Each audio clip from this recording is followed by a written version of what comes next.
estudantes, tudo bom com vocês? Sejam bem-vindos a mais uma aula de gramática aqui do canal e vamos logo para o que interessa, porque hoje é sobre as regras gerais de concordância verbal. Então fica comigo até o final do vídeo para você aprender mais um pouco aí sobre esse assunto de português.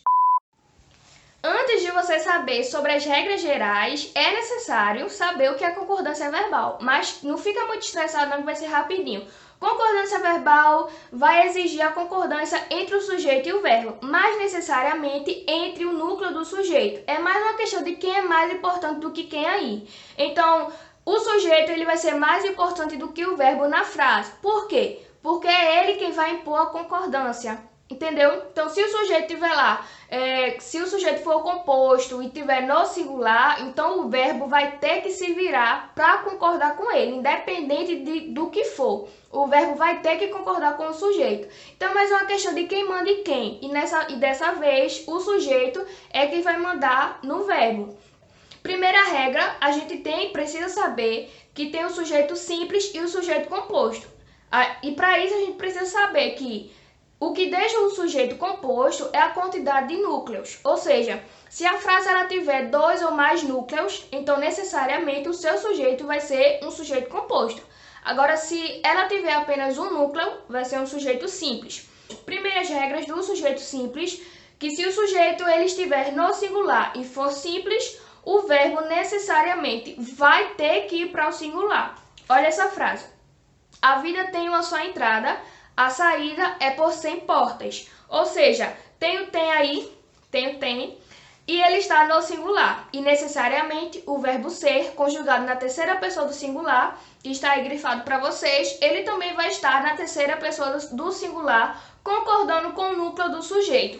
Segunda regrinha, baseada nessa daí que eu acabei de citar para vocês. Se o sujeito, mesmo estando no singular e possui um núcleo composto por 2 ou mais adjuntos, então necessariamente o verbo ele vai ter que ir para o plural, concordando com a quantidade de núcleos. Então veja, o sujeito está no singular, não tem mais de um sujeito, ele está no singular. Agora, se o núcleo for mais de um, necessariamente o seu sujeito vai ser um sujeito composto, né? Então o verbo ele vai ter que ir para o plural, concordando com a quantidade de núcleos que vai ter na sua frase. A autoridade paterna e a materna foram delegadas a estranho. A gente vai ter o núcleo da frase, autoridade, e vai ter os adjuntos desse núcleo, paterna e materna. Ou seja, formou 2 aí, então necessariamente é um núcleo composto. E vai ter o verbo ser, que está conjugado na terceira pessoa do plural, foram, concordando com a quantidade de núcleos. E a terceira regrinha básica do sujeito simples é que quando esse sujeito ele for simples e estiver no plural, o verbo vai ter que ir para o plural concordando com ele.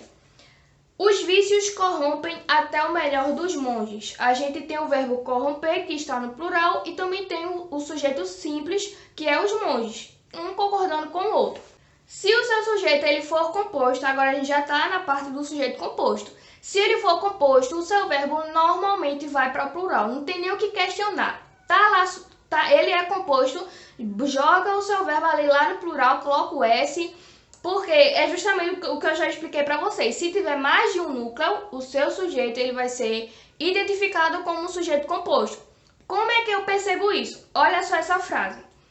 A inflação, o desemprego e a falta de políticas públicas eficazes levaram a economia brasileira a tão temida estagnação. Ou seja, a gente tem aí 3 núcleos.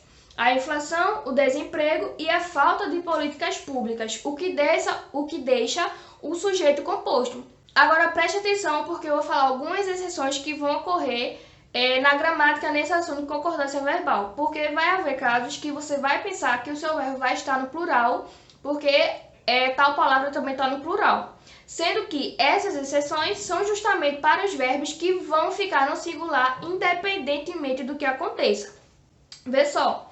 Se a sucessão dos substantivos indicar gradação, o que é gradação? Aquilo que ocorre em forma crescente ou decrescente.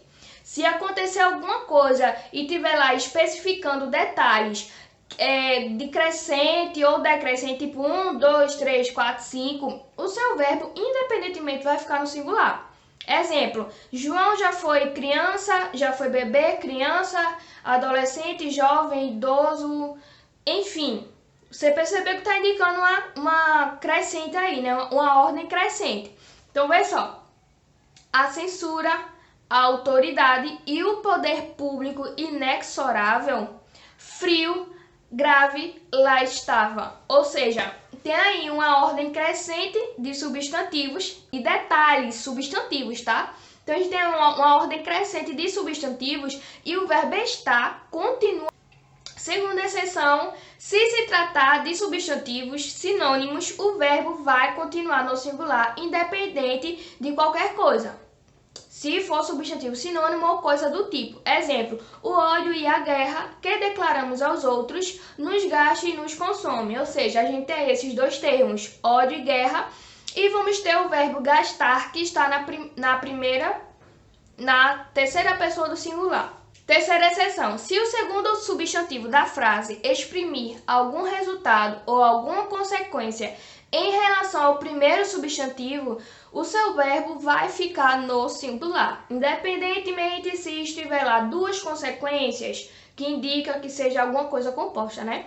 Mas se tiver lá duas consequências, não tem problema, o seu verbo vai ficar no singular. Exemplo, a doença e a morte de Felipe II foi como a imagem da derrota. Doença e morte, né? A gente tem o primeiro substantivo, que é doença, e vamos ter o segundo substantivo, que é a morte. Então, consequência de doença, na maioria das vezes, é a morte.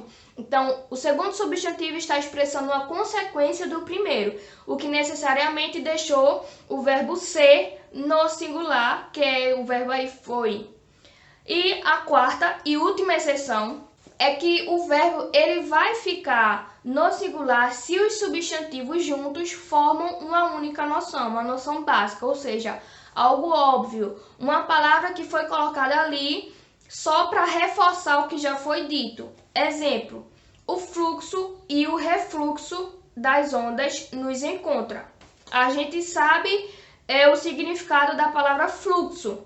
Aí vem outro substantivo, refluxo, só reforçando o que aquela palavra ali pode causar. Então, estão ali só juntas, formando uma noção básica, uma coisa óbvia, só para reforçar o sentido da frase. Então, necessariamente, o verbo fica no singular, como tem aí o verbo encantar, que está conjugado na terceira pessoa do singular. E a terceira e última regra é que se o sujeito ele for constituído por diferentes pronomes pessoais e entre esses diferentes pronomes estiver o eu e o nós, necessariamente o verbo ele vai ser conjugado na primeira pessoa do plural, já que vai ter mais de um pronome pessoal, né? Vai ter diferentes. Então, mas por que justamente na primeira pessoa do plural? E agora vai um macetezinho para você se ligar na hora de responder a questão. Porque se o pronome eu e o pronome nós estar me incluindo, então necessariamente eu tenho que colocar um verbo que também vai estar me incluindo, né? Então qual é esse verbo? O verbo que vai estar conjugado na primeira pessoa do plural, que é o nós, porque também me inclui. Então se você ver lá na frase que tem essa regra dos pronomes pessoais e tiver lá o eu, nós e ele, então necessariamente o verbo vai estar conjugado na primeira pessoa do plural, sei lá, preparemos, que está na primeira pessoa do plural. E se entre esses três diferentes pronomes pessoais estiver o tu e o vós, o seu verbo vai ser conjugado na segunda pessoa do plural. Por que não pode ser na primeira pessoa, assim como o outro? Porque o tu e o vós não está me incluindo. Está incluindo você. Está incluindo vocês, os outros, e não eu. Então, eu tenho que colocar um verbo que também possa concordar com vocês. Então, vai ser na segunda pessoa do plural, que está conjugado no vós, né? E não comigo. Exemplo. Tu e ele partistes sem despedida. Vós e vossos irmãos não compreendestes a verdade. Tá na segunda pessoa do plural. E o exemplo aí que eu esqueci de dar para vocês a respeito da primeira regrinha aí, eu, tu e ele apresentamos uma proposta adequada. Aí você me pergunta, Vivian, mas cadê o pronome nós?